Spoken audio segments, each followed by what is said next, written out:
Welcome, Simpleman's Comics family. This is the newest edition of the Hot and Cold Show, covering the hottest and coldest comic market trends. I'm your host, Brian Wood. With me, as always, is co-host Jack DeMeo, a.k.a. Mr. Bolo. What's going on, buddy? Happy to be along for the ride, Brian. Another week, another Hot and Cold Show. Going to talk about some books on the rise and those great buying opportunities, those books that are currently cold right now. Right. It's also important to let you guys know this show is brought to you from cbsiswag.com. Head over to cbsiswag.com, put a link in the description of this video. Get those t-shirts, hoodies, beanies. Starting to get colder out there. But also save that 10% using that code word HOTCOLD10. So make sure you do that. Get that 10% off and get yourself swagged up. But we got a great list, and we're going to get into it right now. Starting with Adam from the Strange Tales Collect YouTube channel. Hey everyone, Adam here with Strange Tales to Collect, and I want to bring you my hot pick for the week. And my hot pick for this week is Comic-Con exclusives. Now, I'm not just specifically speaking about one Comic-Con, but all of them as a whole. And I'm not even just talking comics, guys. I'm talking comics, artwork, toys, statues, anything that comes out of these Comic-Cons tend to come out in the secondary market really hot, guys, because you have to be there to get them, and if you're the only ones who can get them, then you can control the prices. They're usually very limited, and they're in high demand when they come out. I'll specifically, just to keep it short, let's look at San Diego Comic-Con. You had Kanto 1, you had Teenage Mutant Ninja Turtles, you had that fluorescent X-Men cover, you had a bunch of big things coming out. The Walking Dead 193 exclusive variant came out then as well. And all those came out really, really hot. The prices were really high, and I mean, who can forget Spawn 299 as well? Came out then, and I mean, all those did unbelievably well on the secondary market. Now they still demand high prices. The prices have come down a bit because San Diego Comic-Con is coming past, but Comic-Con's exclusives as a whole still come out hot. They're being talked about. You got LA Comic-Con coming up now, New York City, all that stuff. So be on the lookout for those Comic-Con exclusives, guys. So thanks to Adam for that pick this week. He's talking Comic-Con exclusives. No doubt those San Diego Comic-Con exclusives when they came out, we did see a rise in those. But he also mentioned New York City, which is coming up this week. There's a lot of great exclusives coming for that, isn't there, Jack? There is, and Adam's spot on that the exclusivity and the perceived rarity of these books is really what drives sales. This week in New York Comic Con is no different. You've got Once and Future coming from Boom Studios, a 250 print run version and a 100 print run version. You've got The Plot from Vault Comics with that 100 print run copy, and then even beyond just like the indie rarities, you've also got just like really cool covers, like famed Instagram artist Boss Logic working with Planet Awesome Collectibles to do a Bloodshot #1 variant, and he'll actually be in the building at New York Comic Con making an appearance. And that's something you just don't get too often, being that he's an artist from outside the United States. So that's kind of like that cool uniqueness that you get with these convention variants that you just don't get with your general weekly releases. All right, so thanks for that pick, Adam. We're going to move right into the next hot pick, which comes from Indie Spotlight writer on comicbookinvest.com, Andy Tomberlin. Hey, what's up, CBSI Nation? Andy here, Indie Spotlight series, comicbookinvest.com. What's hot this week? I'm going to have to go with these Savage Shores. We're starting to see some movement, and I expect it to do nothing but pick up after this. Why, you're asking? We've seen a tweet from the writer, Ram V, saying that he had gotten some news from Vault that he couldn't wait to share, and speculative side in me is hoping for movie or TV deal. It could be something else, but I'm hoping and banking on that. So there are cheap copies out there right now to be had.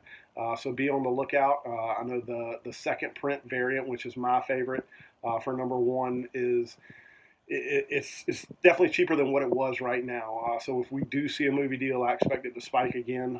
So now might not be a bad time, but that's up to you. If it's something that's in your wheelhouse, definitely give it a shot. But these Savage Shores, hot this week. So there's no secret, especially with me, and especially on this channel, huge fan of these Savage Shores. It's one of the best books that I've read in a while. I mean, I hammered it home. We talk about it a lot on this channel. It was on the cold not too long ago, I believe. It kind of cooled off a little bit. But we're seeing a resurgence between that Ram V tweet. We're also that trade paperback that we got coming out. But I'm excited to at least have this title in the conversation again and see it on the hot list. Right, and we saw just today with that tweet going out, sales spiking. I'm not going to lie, that tweet sent me to Google Translate to try to figure out what it was that he was saying. But, there's a lot coming down the pike from These Savage Shores. You've got These Savage Shores number 5 hitting stores on October 9th. You've also got that local comic shop day exclusive, like gold trade that's coming out, $19.99 on November 13th, that will continue to keep the name These Savage Shores out there. So no matter what that announcement is, whether it's changing to an ongoing or an upcoming TV show or movie option, people are going to be talking These Savage Shores in the short term and quite possibly the long term. So thanks for that pick, Andy, and we're going to move right into the next hot pick, which comes from our other Andy. We're talking about the Andy with the big old beard. We're talking Comic Man Andy. What's up, YouTube? Simpleman Comics family, Bolo Nation. It's everybody's friendly neighborhood bearded wonder, Comic Man Andy. And I'm bringing you some heat this week with my hot pick. Caught me off guard. I wasn't really thinking about it too much until I started looking through the local comic book stores and started digging through my own bins and reading some stuff online. My hot pick is homage covers. Boy, oh boy, why haven't we talked about this before? Why haven't we brought it up? I don't have a lot of examples with me, but Vault Comics homaging ElfQuest was pretty nice. Loved adding that to my collection. I really did. The Marvel Preview Presents Blade the Vampire Slayer. That's a really nice one to have. I love that cover. That homage is looking gorgeous, guys. And, let me guess, what's one of the most highest homage covers around? Well, I don't know. Could it possibly be ASM 300? Well, yeah, sure, why not? Now, I don't have one of those yet, share, but I do have a Thor 8 here, which is a great example of an homage towards that. Now, why do I think homage covers are hot? I think it's a great way for a lot of collectors and a lot of entry-level collectors to get in to enjoying those covers when it's out of their budget. I know it's out of my budget a lot of times, whether it's a $5,000 book or a $500 book, you still get to enjoy that cover with these homage covers to some extent. Now, there are reprints out there, sure, but even some of the reprints are seeing spikes in prices in the $200-$300 range. I really enjoyed this as a hot pick once it came to me. I really hope the rest of you guys do. There are tons and tons and tons of covers we could talk about. In fact, we could sit here for an hour and talk about it. Somebody, let's do an hour-long homage cover show. Why not? Or an episode or whatever. But seriously, guys, homage covers, let's talk about them. There's plenty of them out there. They're definitely hot. People wouldn't be making them if people weren't buying them. There it is, guys. What do we say? Piggy's out. Peace out. I'll catch you on the flip side because I'm coming back, baby. So Comic Man Andy is talking homage covers, but before we talk about that, I always have to compliment that great shirt he's wearing. SimplemansComics.com/merch. Get yourself one of those. So we're talking homage covers. Showed a lot of Vault examples because I think Vault's been doing a lot of great ones recently, so that's what kind of sticks in your brain housing group. But truth is, a lot of great homage covers out there. Truth is, a lot of great homage covers out there across many publishers. But what do you think about this pick, Jack? Well, I love it. Us being involved with CBSI and comicbookinvest.com, we've taken part in the production of some exclusive homage covers. And recently on Instagram, we unveiled our newest from Mad Cave Studios, Woven Heart #1, the Tomb of Dracula #10, first appearance of Blade homage. And it comes in two versions, a trade dress and exclusive Virgin cover. The Virgin cover is only available in a set with the trade dress. There will only be 50 for sale. And there's only going to be 100 of the individual trade dress for sale. And I will tell you what, Simpleman's Comics family, CBSI Nation, Bolo Nation, they are going on sale tomorrow. We are going to drop the ball, as we always do, on the CBSI Bolo Show, letting you know when those books are available. But Brian, that's not all. We got a little something new for them, don't we? Yes, yes. So we talked a little bit about Vault Vintage right there. And I kind of teased that you and I were very excited about our next Vault Vintage project. And today we are going to unveil our newest. And that's right, we're going back to back on them. Our newest Vault Vintage variant from comicbookinvest.com. How to Steal a Planet or Heist #1, Eternals #1, that Jack Kirby homage exclusive CBSI variant. Print run of 250. Only 200 will be available for sale, and they will be on comicbookinvest.com. We will have further information on when that sale will take place. For now, we just wanted to make sure you guys in the Simpleman's Comics family were the first to see this cover. Really like the Woven Heart variant that we've done, but I can't say enough good things about that Heist Eternals homage. Absolutely love the cover on that. 2 great homages, so be on the lookout. Woven Heart's going to go on sale tomorrow night during the Bullish Show, as Jack just said. But we're going to move right now on to the next pick on the hot list. Yo, what's up everybody? Mike Morello from CBSI's Cover Tunes with my hot pick this week. And this week I am going with Madam Web spec. There's the obvious sort of first appearance of Madam Web in Amazing Spider-Man number 210, and that thing is selling like crazy this week. As of my last check, just under 100 copies have sold this week of the combined 2 different versions. There's the direct version and there's a newsstand for that as well. The newsstand, like usual, is selling for just a little bit more than the direct, but a tough book to get for less than $100 now. And then that leads into the Amazing Spider-Man 637, which is the death of the first Madam Web and the first appearance of the second Madam Web, Julia Carpenter. And there's a couple of different covers for that. Be aware that there's like an A and a B cover for that, and there's a second print variant for it as well. And upon last check, the combined versions of that 637 have also sold about 100 copies this week, and selling quite a bit more. And they're up around $20 a piece. I haven't really been able to track the second print very much. It's obviously a lot rarer, but all that stuff's hot right now, considering Sony has announced that they may be doing and or developing a Madam Web film. We will see if that actually happens. But for now, it is super hot. FOMO has kicked in. Everybody wants both of these books, and they are hot this week. So that's my hot pick this week, everybody. Have a great one. Thanks a lot. So Mike has a great point. This book is hot right now. He also has another great point. FOMO has kicked in. It's gone full tilt. How many people really gave a crap about Madam Web before some movie announcement was made? How many people are going to give a crap after the movie's made, especially since it's a Sony movie? Any Sony Spider-Verse type movie outside of animation Spider-Verse, haven't been a fan of. Venom, Tom Hardy did a great job, but that movie wasn't the best. I just don't see this character really sticking and having staying power, sticking hot, Spider. But I'm curious what you think about this, Jack. Yeah, if the prices were lower, I would say the buy-in was okay. It's where the prices are at currently seems nuts. But also the thing you got to remember about this Madam Web announcement is we got the announcement that there was a movie in the works. The very next day, Marvel and Sony reached an agreement on another MCU Spider-Man film. So how does that impact it? Well, some of the like Facebook rumor mill places that you're hearing a lot of this that then end up on YouTube and some of these various rumor sites, they're stating that there's going to be basically 2 separate universes, similar to the way the CW and the DC film universe will have 2 separate non-connecting stories.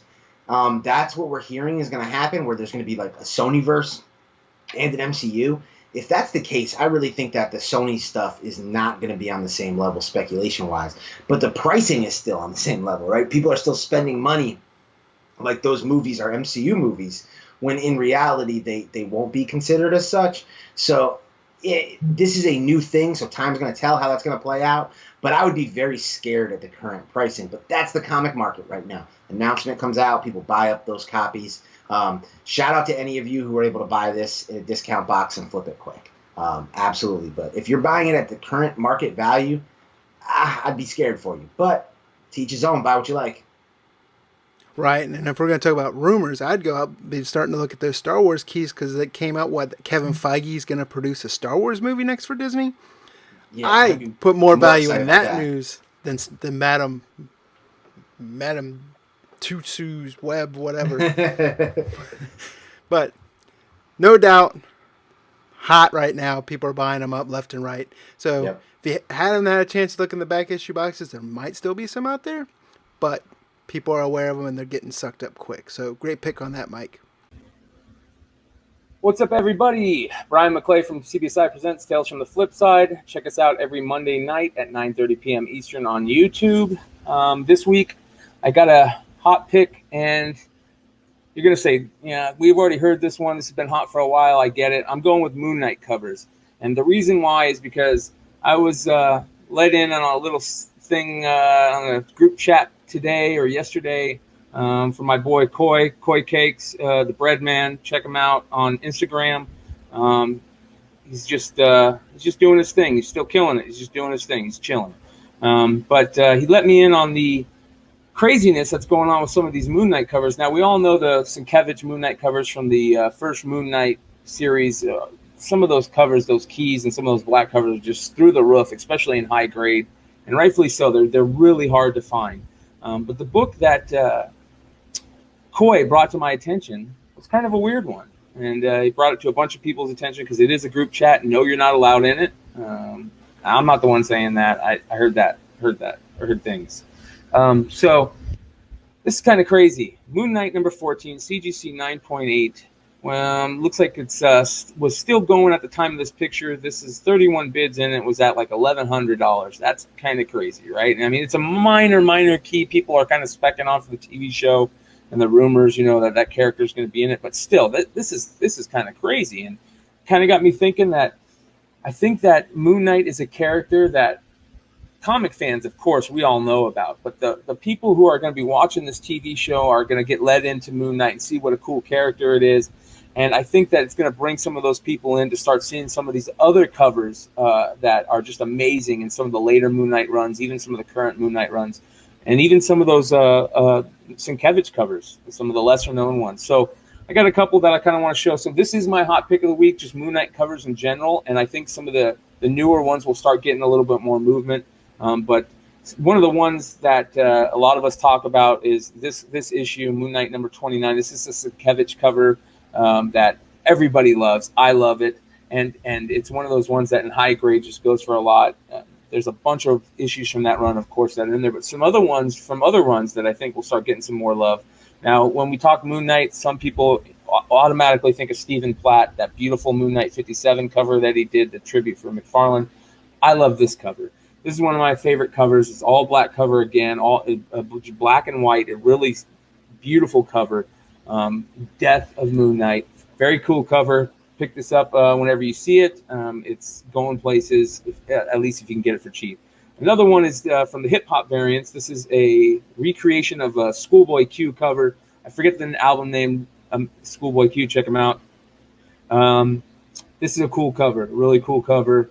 I think that this is something that will maybe see a little bit of movement. But we're going to circle it back around to one of the all-time greatest Moon Knight covers and back around to the great Bill Sienkiewicz. My boy Dino recently sold one of these. I think he got over $1,000 for it. This is always a book that's up there in price, but I think that it's just got a little bit more room to go. And once the TV show, if the TV show is good or if it's something that creates a buzz, I think that obviously this can go higher. But there's some other books out there that you can get. Some of the ones that show. Go do your own homework.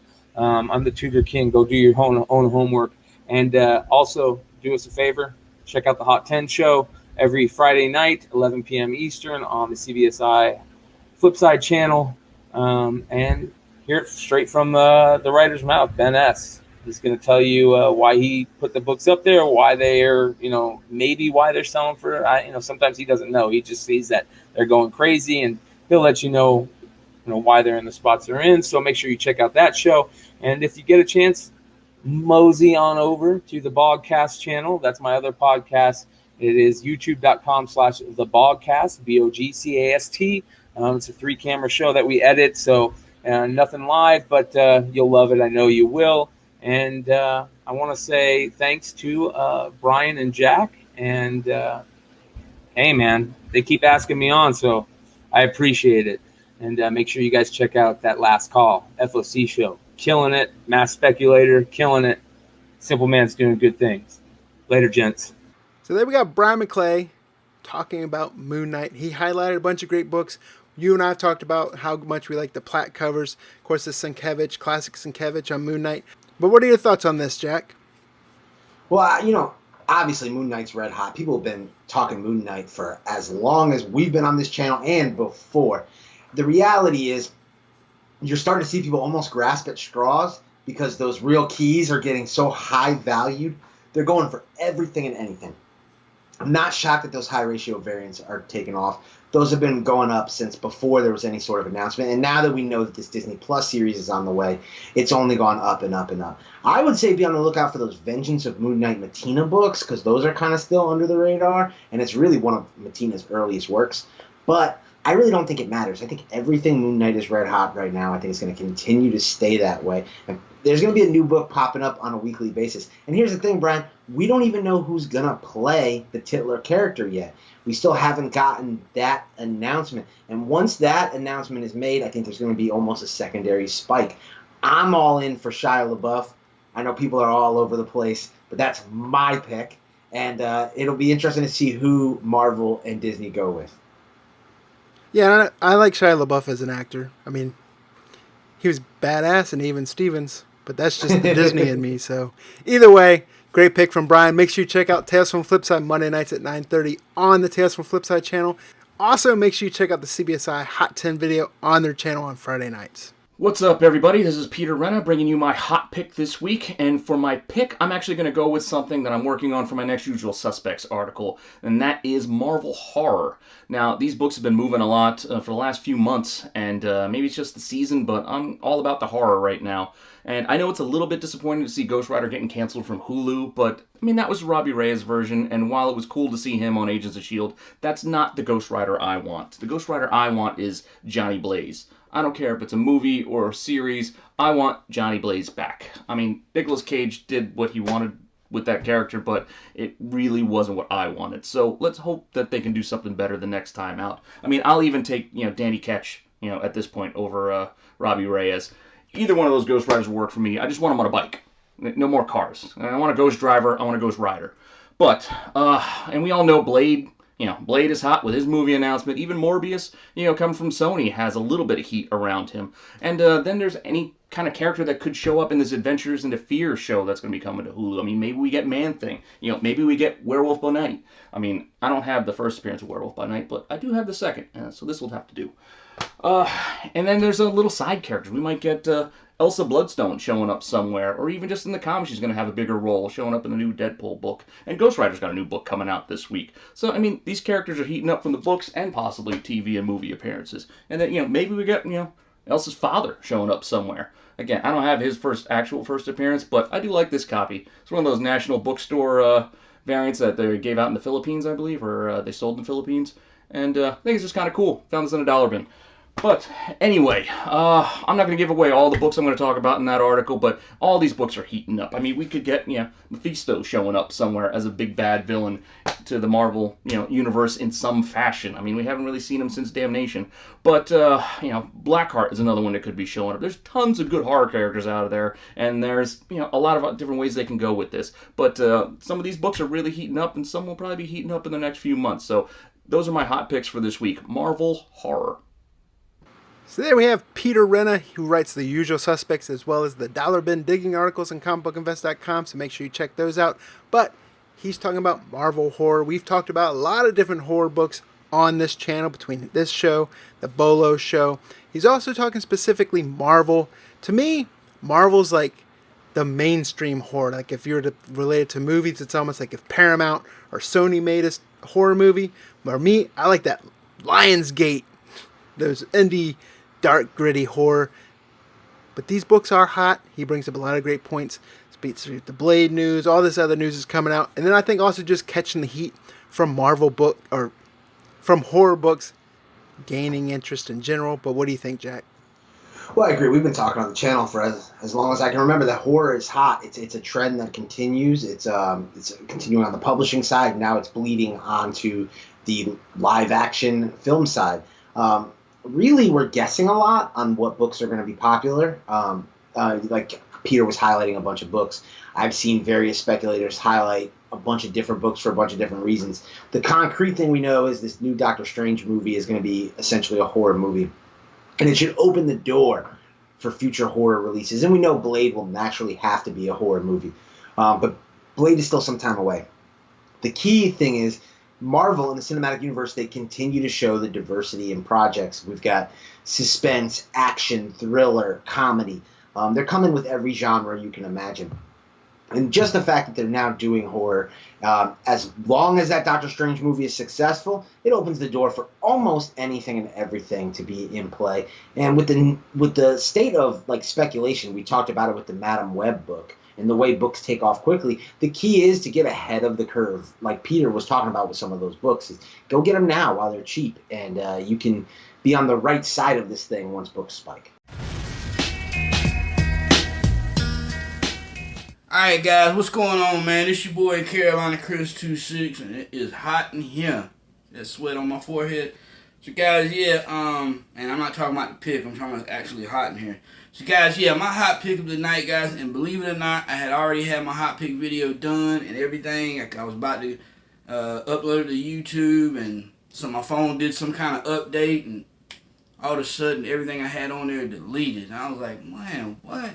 I hate that, man. So anyways, guys, I had to redo this last minute. I do apologize. So anyways, guys, this past weekend, I had sat down to read my issue of Marvel Comics 1000.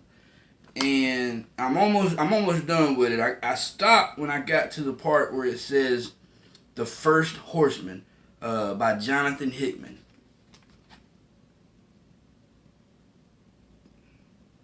I don't know how many of y'all have read this yet. This is a great book, man. I heard Marvel Comics 1001 comes out this week. So Mike, if you're watching, please put me a copy in my box, brother. So guys, yeah. This is crazy because it says right here, Apocalypse walks into the tomb, and it says, I was old when the world was young. I have seen many deaths, many wars, many famines. All poor replacements for those who came first. What this world needs is a return to the old ways. So rise, sons and daughters, rise. And he's standing in for 4 crypts.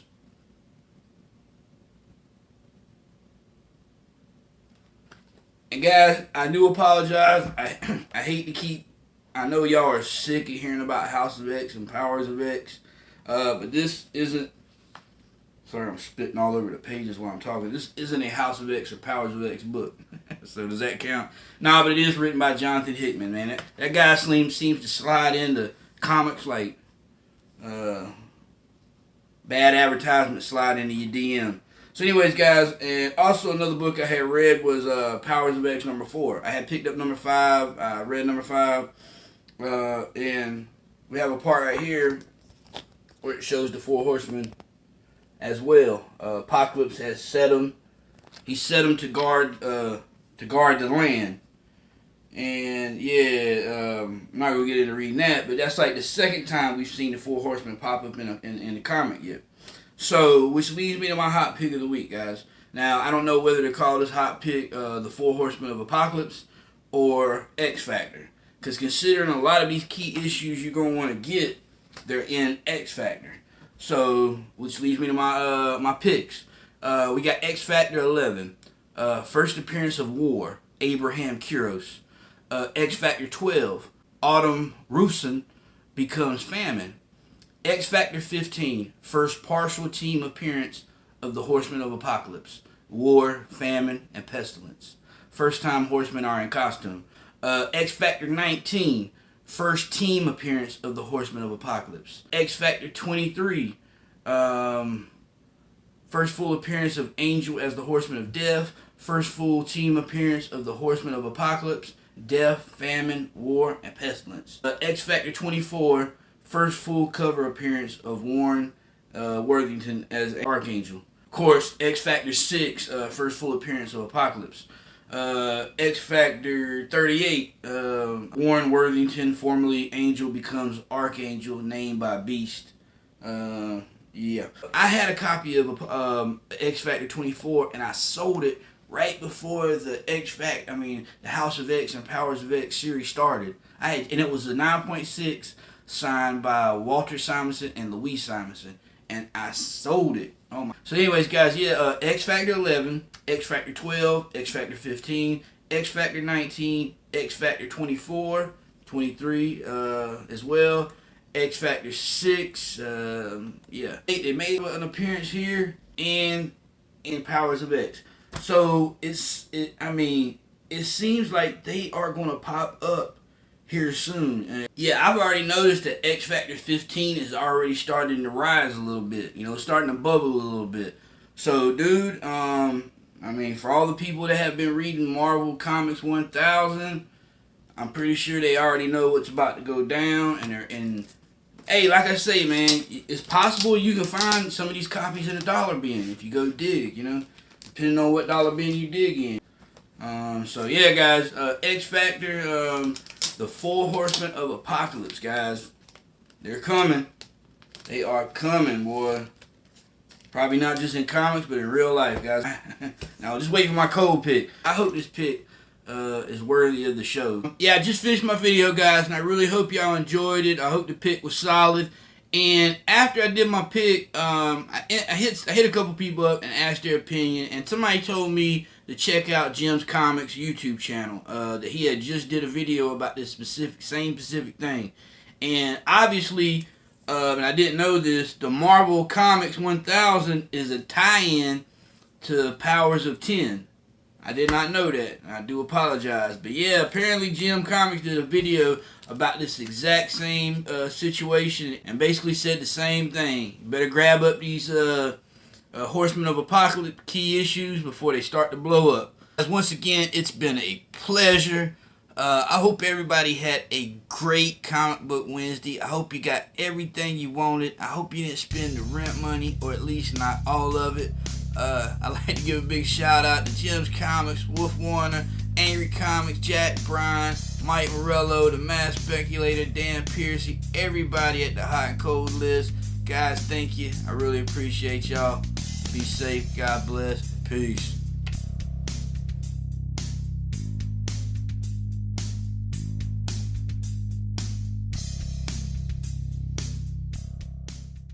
Great friend to Simpleman's Comics YouTube channel, and we're talking about Carolina Chris 26. If you haven't, make sure you check out his YouTube channel. Lots of great content on there, especially for like haul videos. Always a great guy, so we love having him on this show. But he's talking 4 Horsemen of the Apocalypse. What say you about this, Jack? Well, this has obviously been heavily discussed of late. We're seeing X Factor 15 on the rise, the first appearance of the Horsemen of the Apocalypse. It's definitely one of those books that, Brian, when you and I first got into speculation, that was a book you found in dollar boxes everywhere. That was one of those must-grab books that we just were constantly hoarding. I've got them somewhere. It's about finding them now. It's one of those things. And with the current storyline, we're starting to see more and more discussion about the Horsemen of Apocalypse. Apocalypse is coming back into focus. And this happens every few years. We saw this a few years ago when there was a new Horsemen of the Apocalypse. I don't know if you remember, Brian, when we ran a spoilery feature on comicbookinvest.com under the previous ownership where Deadpool was a Horseman of the Apocalypse, and there was a lot of speculation that that was going to boom things, and it went absolutely nowhere. So we'll have to see if this time is the time that sticks and gets the Horsemen of the Apocalypse to become a true key issue instead of a minor key, but I'm hopeful because everything X-Men is hot right now. Right. I still like the Horsemen, from, if you ever watched Supernatural, that was great episodes when they had the Horsemen in there. But either way, thanks to Carolina Chris 26, people are probably like, what the hell is this guy talking about? But Sam and Dean Winchester, man. It wasn't an 80s reference. It wasn't an 80s reference. We're entering the final season of Supernatural. That's going to hurt my heart. But either way, great pick. Thanks to Carolina Chris 26. Make sure you check him out. There will be a link to his channel in the description of this video. And that wraps up the hot list, but we're going to go right into the cold list right now. Starting right where we began with the hot list, Adam from Strange Tales to Collect YouTube channel. Hey everyone, Adam here with Strange Tales to Collect, and I'm back with my cold pick for this week. And to keep on the theme that we're going back to the Comic-Cons, but specifically the San Diego Comic-Con MCU announcements. So we're talking things like Blade, Thor, WandaVision, Doctor Strange, anything that came out and was talked about at the San Diego Comic-Con for those releases are now cooling down, guys. They're still sought after, all right? They're still great books to grab, but what's happened? D23's come. They've made more announcements. You have the whole Sony, Marvel, Disney dispute going on with Spider-Man. Thank God he's going to be staying in the MCU. And it's taken everybody's attention off of the Phase 4 announcements from SDCC. And that's good for you, because now you can pick up those at a good price. If you missed the boat, people are making deals. And I'm going to try just to give one good example, but you can look at, for all of them, is for Jane Foster's Thor, all right? Thor 1, the What If comics, where her first appearance comes in, all those have gone down. The sales have slowed, prices have dropped, people are making deals, auctions aren't going for as high as they were, and that's good for you, because if you're still trying to jump on the train, as it continues to cool down, is a good time to do it. Cold picks aren't necessarily a bad thing, guys. So if you're looking to get on board for Marvel Phase 4 MCU spec, now's the time to do it. Maybe even a few more weeks, but just make sure if you're going to do it now while it's not being talked about and everybody's attention comes back on it. So, my pick, SDCC MCU Phase 4 announcements. So Adam from Strange Tales Collect has those SDCC announcements on the cold list.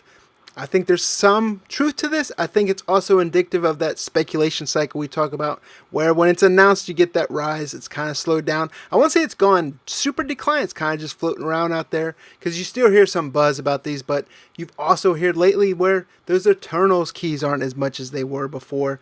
And some of the other books that he had referenced with the Thor, the What If Thor is always going to be debated because it's kind of on a continuity, but that cover art makes people buy it. But what do you think about this pick, Jack?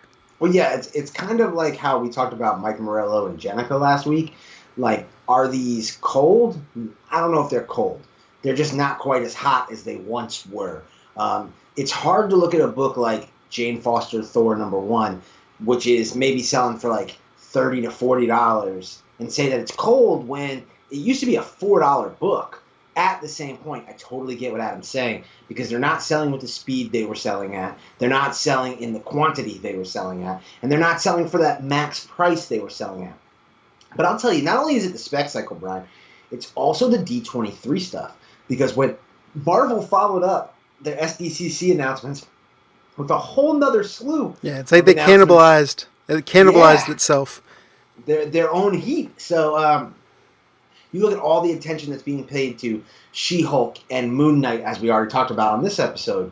That has kind of taken away. There's so many books right now with this new phase starting to be paying attention to that I just think it spreads speculator attention. And then people are chasing random spider books and rumors and all this kind of thing. So it gets difficult, and again, that's just good for the buyer, and that's also why you don't pay those ridiculous, exorbitant, top-of-the-line prices, because inevitably they always drop at some point in the spec cycle. So I agree with this pick. I get this pick. I just calling it cold. I'm not fully on board, but I get what Adam's saying, just like I got what Mike was saying last week. We're gonna move right over into the next cold pick, which comes from Comic Man Andy. Next week's picks by Andy Bobandy. Hot pick. A.K.A. Mr. Bolo's Beard. It's fair. Hot pick for next week. Cold pick. Brian not having a beard. Come on. All right. Seriously, though, I'm back to bringing my cold pick. And I'm really excited to bring you this cold pick because I feel like we've talked about cold picks in the past being great buying opportunities. And my cold pick this week is going to be Gideon Falls by Jeff Lemire. Gideon Falls is an amazing story. It's probably one of the top 5 comics out this year on the shelves. Oh, God, it's such a good story. I don't want to spoil it. I don't want to sit here and try to explain the story to anybody. It's not the right platform. It's just a really good story you shouldn't miss out on. And the market's kind of hot with horror stories, but yet this one kind of sitting a little flat for some reason. And here's why I think it's a really good buying opportunity, really good cold pick. This cover is all black. The back is all black. If you're like me, kind of a completionist collector, and you love a story and you want to get CGC 9/8 of this, you got to get it while you can. This thing bounces around just a little bit. You're not going to get 9/8. These 9/8 are going to be tough. Get them while you can. It's an amazing story. Don't forget about the second and third picks, or second and third prints that are out there. Getting those in high grade are going to be tough as well. But this and 9/8 selling sub 100. I'm kind of shocked to hear that and see that. I'm looking at it right here online. Sub 100 for a story this amazing with a cover this tough to grade, kind of shocking. Great buying opportunity, great story.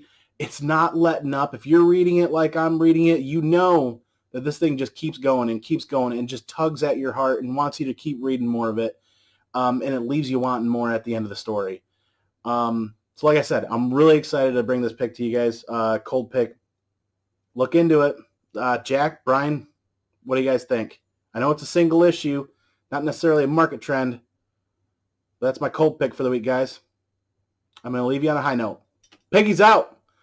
Peace out. I'll see y'all next week. And he makes a lot of good points. But I also think the reason why it's cold right now, there hasn't been any news about Gideon Falls lately that you've heard of. It was announced. It is a great book, great story. I mentioned it last week during the FOC show. We were talking about the creative team of Joker Smile with Jeff Lemire, Andrea Sorrentino, same one from this book, and how great that story was. But a lot of people spec on option news only, not just story. We've seen some change with that with Immortal Hulk.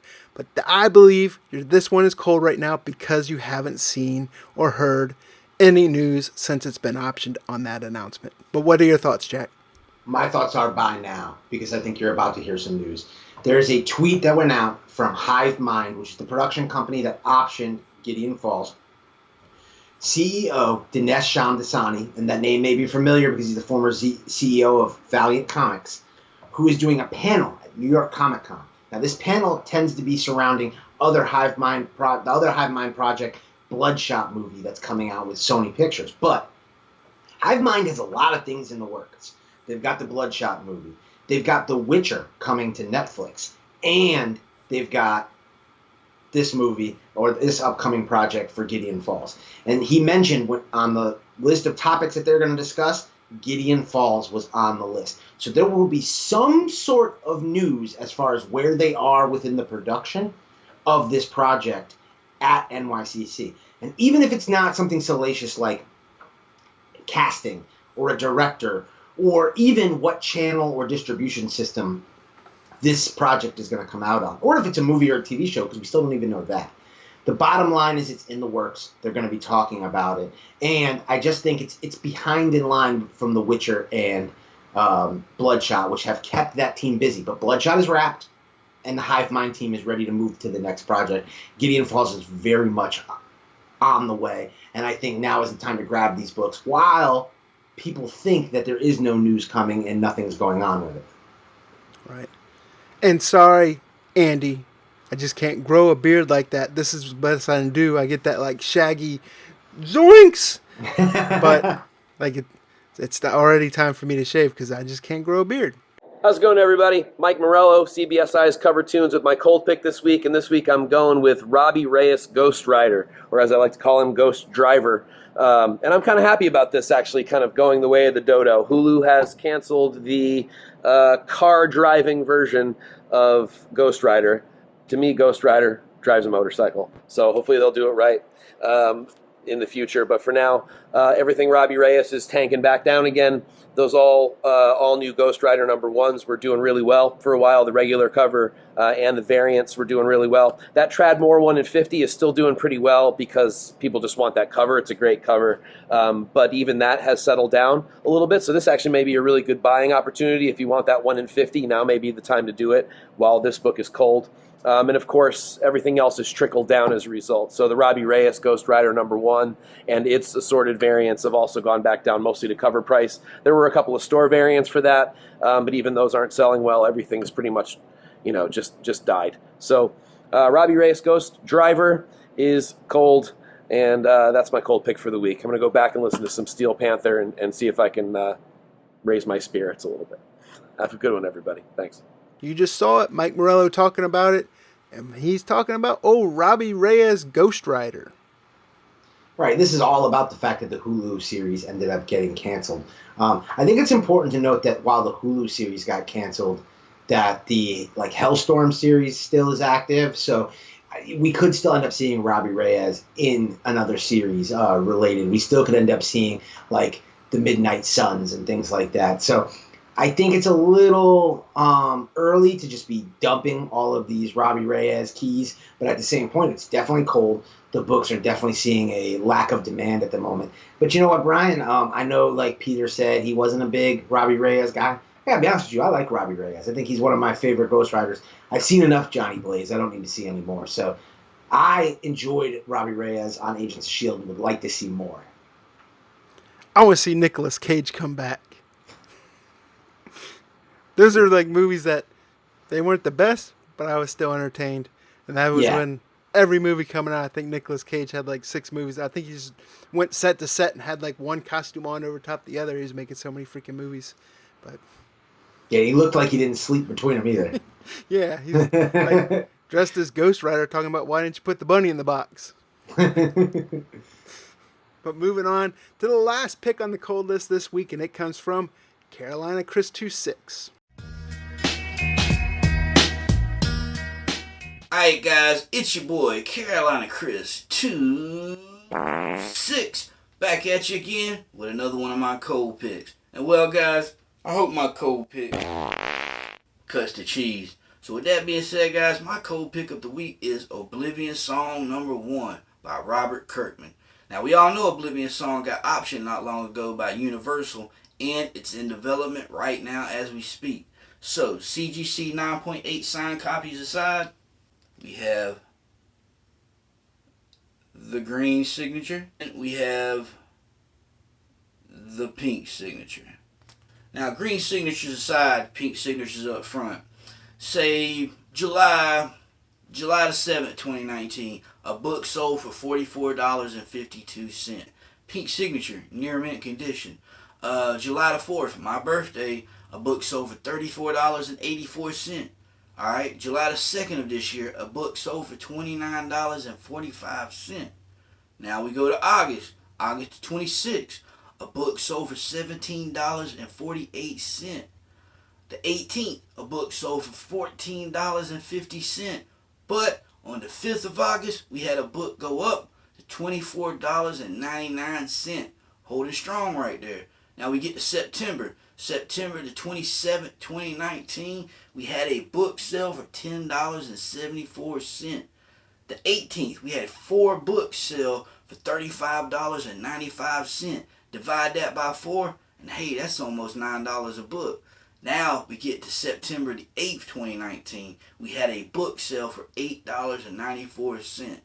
Now during that time in between July and September, prices are all over the place. But as you can tell, you get into the month of September and book prices have pretty much dropped. So right now, guys, will be your chance to get you a copy if you wasn't able to get you a copy when the book came out and you wasn't able to get you a copy when the announcement hit that Universal had picked up Oblivion Song. Right now will be your chance to get you a copy. Just like I said last week with the Infinity Gauntlet, when it was high, you couldn't get your hands on it. Now it's low, you can grab you a copy or 2 or 3 or 4. It's totally up to you and totally whatever's in your budget, guys. So guys, this is my cold pick of the week. Let me know, does it stink?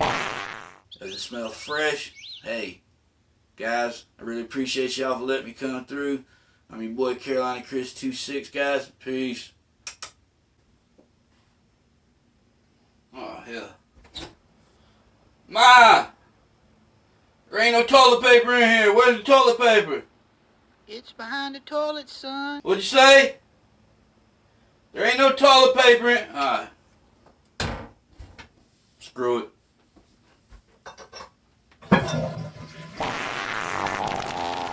I tried so hard and got so far, but in the end, it doesn't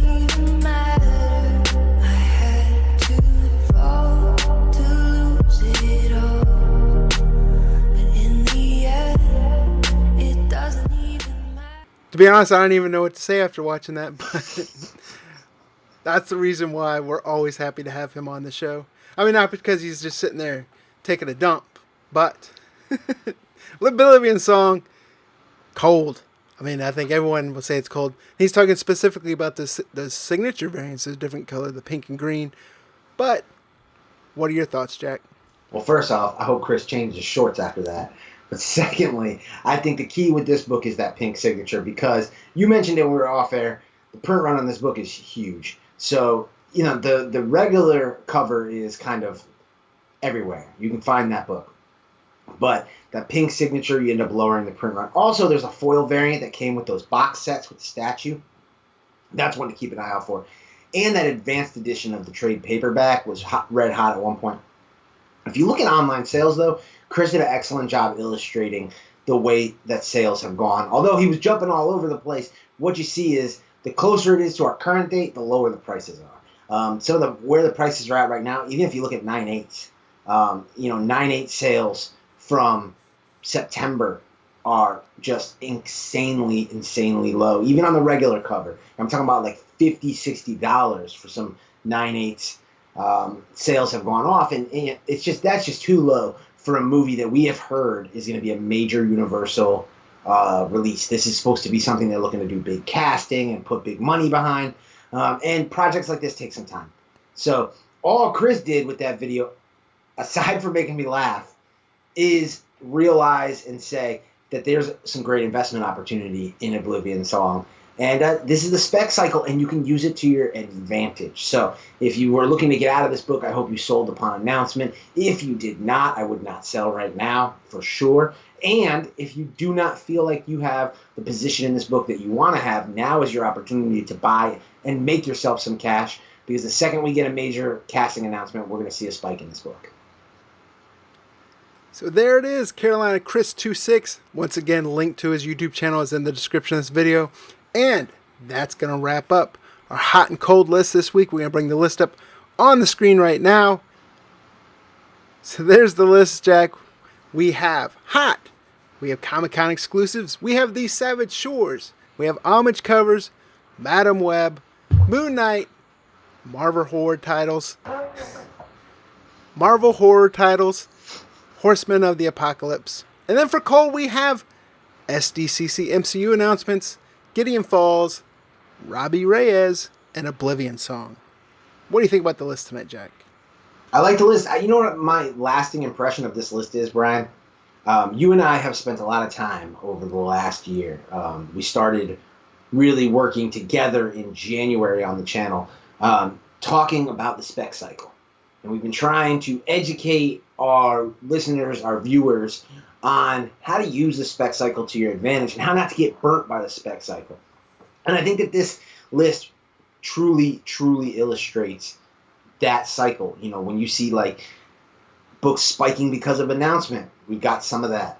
When you see books falling because the announcement was a while ago and there hasn't been any news, we've got some of that. When you're seeing books drop off the map because a series ends up getting canceled, we've got some of that. And the one mainstay steady thing that we see is books that are popping because of, say, reader buzz or, publishing side of things. That's kind of your safety net. That's your in-between. But if you're playing that movie option game, be sure that you fully understand the spec cycle. Be sure that you fully grasp what it is that we're talking about. And again, if you don't reach out, and we've been talking about doing maybe a one-shot video, or maybe this is a piece for simplemanscomics.com, but we will find a way to really kind of delve deeper into that. But it's something that I feel like, Brian, we talk about week in and week out, is the spec cycle. And this week is just one of those weeks where it's just illustrated plain as day. Definitely. So there's the list for this week, guys. Also, make sure tomorrow night we have the Bolo Show where we are recapping this week's hottest comic book releases.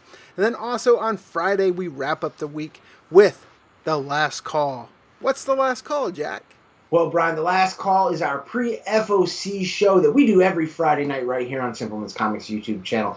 It is your last opportunity to make sure you take the weekend up to Monday at 10 p.m. Eastern Time and get those orders in for books releasing 23 days after that Monday so that you can be locked in and guaranteed those copies, albeit maybe not in case of allocation because we talked about that last week. But you can also make sure that you get the best pricing, as a lot of dealers will give steep discounts to order pre-FOC. It also helps out the LCSs because it gives them an idea and a projection of copies sold. So the pre-FOC show, the last call show right here on the Simpleman's Comics YouTube channel is our favorite show. And we're doing it to help the collectors, to help the publishers, to help the creators, and to help the community. And with that, we will see you tomorrow night for the Bolo Show, and say good night for now.